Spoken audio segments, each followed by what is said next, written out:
I got bit off about 3 or 4 times in a row. And then I started putting on leaders, and I was losing them too, getting broke off on snags instead of pike. And I went back to plain old ribster, 1/8 ounce jig head, probably a 24-incher.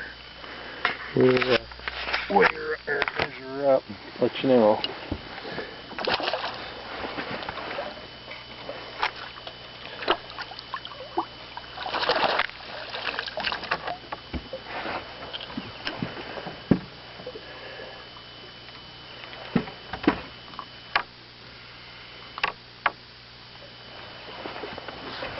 Yeah, not as big as I thought.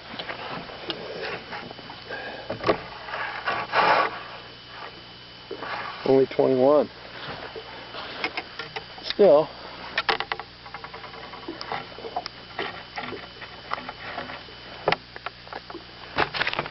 Let her go. There's a little ribster I've been catching them on. Caught probably 6 pike, 6 walleyes so far. I'm at the one spot where I have been catching bass, but this ain't a bass. Decent walleye though. I seen a great big northern followed in a walleye that I had on, but I threw every kind of big bait I had, and all I caught was another decent walleye on it. I couldn't get that big northern to bite.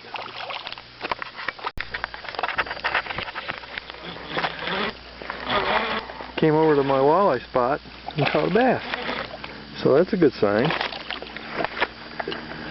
They're not real big, probably 15 or 16.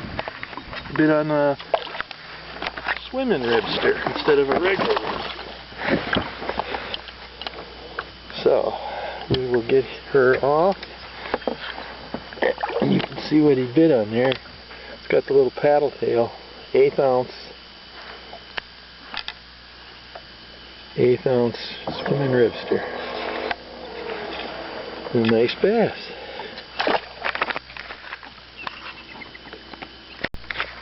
Next cast. Same spot. Same lure. I'm hoping it's another bass. He almost jumped. Oh no, it's a northern. Buoy. Oh, a little guy too.